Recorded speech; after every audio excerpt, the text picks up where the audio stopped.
All right, take two, because my cat is annoying. So we are going to pot up my tomatoes, possibly peppers. I'll probably leave the peppers where they are. Like, they're growing really well. I'll probably separate them out so they each have their own little cell to start growing in on their own. But for the most part, I am looking to give my leggy tomatoes some soil to root into instead of, air to flop into.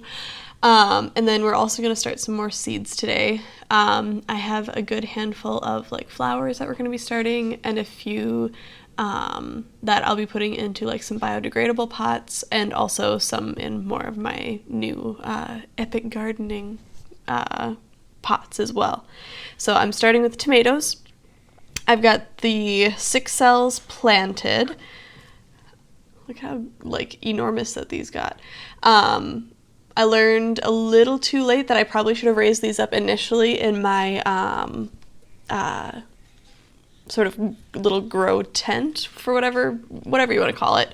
They were a little bit too far away from the grow lights initially, I'm pretty sure. So next time around, I know I should raise them up a little bit so they're nice and close until they, start their little seedling journey. I had a fan on them as well, which I thought would help more than it did. So lesson learned, it's okay to probably turn that up a little bit higher next time around as well. At the end of the day, though, these look really happy. They're growing lots of healthy leaves. I don't know that I've ever grown tomato seedlings this happy, so I'm quite pleased with the setup that we got going this year.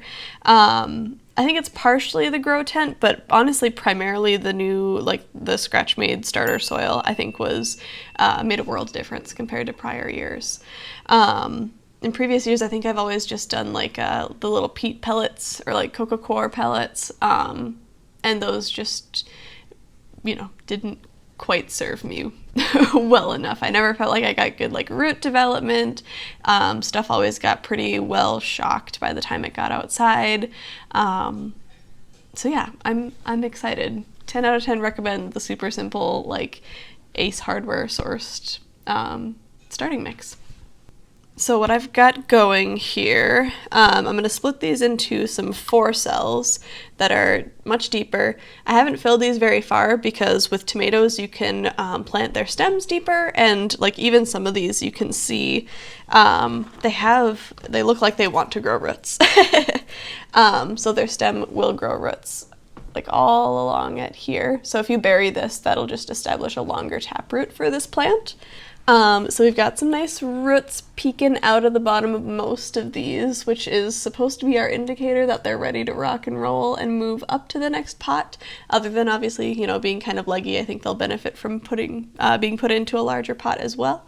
So I am going to bury the stems as well as I can. I have some soil in here. It's still the same starting mix that I'm using this time around, just because I want it to be, nice and sterile, because it is still going to be inside for another month or so probably. All right, the lipstick is off and we're a few hours later in the evening after my baby has gone to bed. First off, look at this sad little eggplant. There's one happy one right here, but like this guy's all floppy. So I don't know if his feet got too wet or if he is just dry right now from the transplant process or what, but keep him in your thoughts if you would.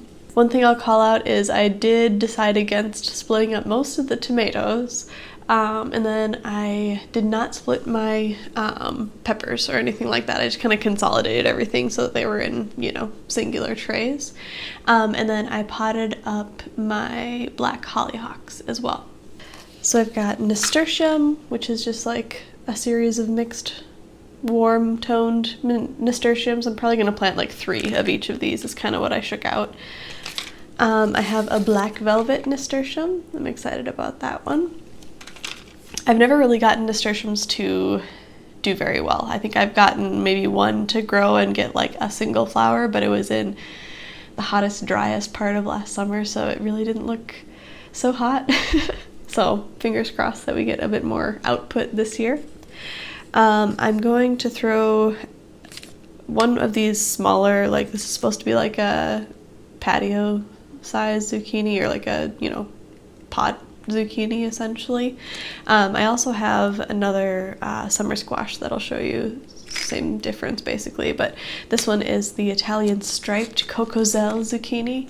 The other one is like a yellow zucchini. I'm going to go for a couple pumpkins this year too. So I have Jack B. Little. This one was super duper productive for me the prior years. Lots and lots of little pumpkins off of it, which is really fun. And I'm thinking that my son will really love that. You know, walking through the garden and trying to spot the orange pumpkins as they grow. I'm going to do a jack-o'-lantern vine. I think last year I got, or sorry, not last year, 2 years ago, I did get one nice sized pumpkin, but I did not carve Halloween pumpkins that year. I was super duper pregnant and I had zero extra energy for just about anything. And then I'm going to do a bunch of peas. I'm actually going to do a dozen of the spring blush peas here because we're going to do a pea teepee. So I'd like to have some that are, you know, started up once we start the teepee so we can kind of get them going, and then I'll probably plant additional around them. I also have a vining bean. I think it's called a rattlesnake bean that I figured I'd throw in there as well, just kind of let it go wild.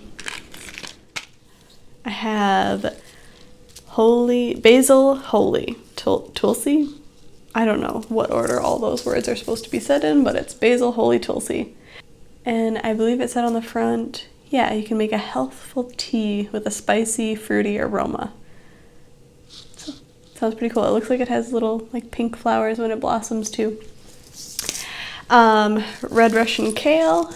I don't know if I've grown kale before. I've grown arugula and spinach and maybe one other leafy green, but this will be probably my first time doing a more hardy lettuce, or, you know, leafy thing. I have some Kilimanjaro white African marigolds. These last year came up really funky for me. Like, they did not look like those classic, like, really, like, kind of like puffball looking African marigolds. They were almost more like a zinnia or something, and maybe that's how they're supposed to come up, but they came up like green basically. Calendula, these are zeolites calendula. They have kind of like a peachy color. Some black bachelor's buttons. I also have just kind of a blend, and then kind of the conventional blue kind of coneflower colored bachelor buttons as well. I got this bunny tails grass new this year. This is apparently from Ukraine, but it says excellent anywhere you need a touch of whimsy and texture. So the little flower heads are fluffy, which is why they're called bunny tails. So another one that I thought like maybe my son would find kind of fun in the garden this year. Let alone me. I like whimsy. We've got a black cat pumpkin. I grew this last year. It was one of few fruiting things that I actually grew last year. And I'm kind of curious if I might have some that volunteer basically this next year, because the squirrels got to the fruit. I left them out as like decor and came back a couple weeks later and they were just like pretty much splattered around our sidewalk. Our squirrels are terrifying in my neighborhood, at least in my yard. And then also a butternut squash, which again, I grew these 2 years ago. We had tons of them, but I think like maybe 2 we were able to really bring in because the squirrels gnawed at them in such a way that I was not comfortable trying to like salvage them the prior year. So I'm hoping we get quite a few of these. We're gonna do some trellises this year, so that should help kind of protect these in a way that previously I just let them sprawl across our front yard. So getting them some air will hopefully prevent squirrels from going after them quite so readily. Last but not least, I have seeds that are going in our biodegradable, like kind of peat pots, basically. I have 3 different, I guess technically more than 3 different sunflowers, but I have an evening sun, which I've grown before. It's gorgeous. I have a Velvet Queen sunflower as well, which honestly these two look relatively similar. The Evening Sun has a little bit more yellow in it though. And then I have a blend, so of dwarf sunflowers. This is the Elves blend. So it looks like there are some that are more like on the fluffy side, some that look more like Black-Eyed Susans with like the, you know, smaller centers, and then a few that have that kind of conventional large sunflower center.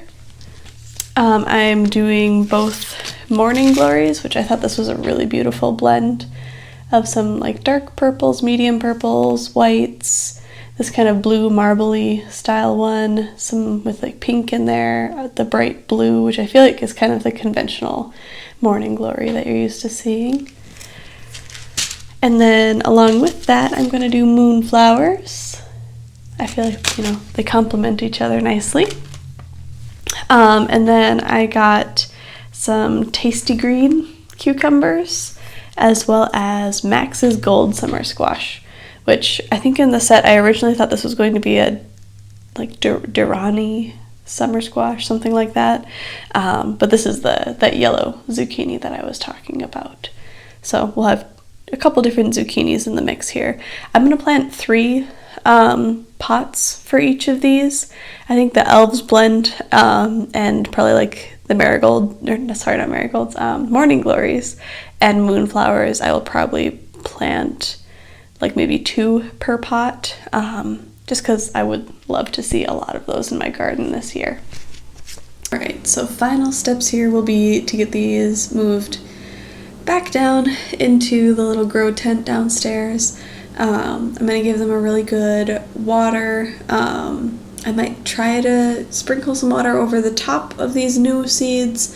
I'm also going to put all of the brand new seeds on heat mats, except for like I think the peas and a few of the other I have over there that are, and nasturtium. That's the other one that we'll see. If it takes a while to germinate, I might try to give it heat, but I know like peas and stuff like that usually aren't super big on heat anyway, so I'm not worried about getting heat underneath them to get them to start. But I feel like most of my like flowers and stuff like that seems like they do a little bit better if you give them a little bit of warmth. Yeah, maintaining just steady watering. Hopefully my tomatoes don't suffer too much kind of transplant shock. Really, they shouldn't this time around. They might just slow down a teensy bit while they reacclimate to their larger surroundings. But yeah, I think next time I film, we will most likely be starting to put some stuff out into the garden out front. So we will see how I feel about filming myself in my front yard, or if I will just describe what I'm doing and then take some B-roll and film stuff and talk over it. Yeah, thanks for tagging along while I start my garden this year. It's been a lot more organized than years prior, and I'm feeling really proud of my setup and really excited about the hopefully bounty ahead. Keep me posted with other content that you would be interested in seeing alongside the gardening content. I don't really think I'm into like streaming content too much more, unless something special came up with my gamer girls or something like that. Maybe we would do a co-stream together, charity stream or something like that. But other than that, I mean, I like makeup, I like sewing. We can just chat, like, I don't know, let me know what sounds good, what stuff you've seen online elsewhere that you'd be interested in seeing my spin on, or even if you want like chatty videos, topics that you'd be interested to hear my hot takes on. Groovy. Anyway, hope you guys are taking care of yourselves. Bye-bye.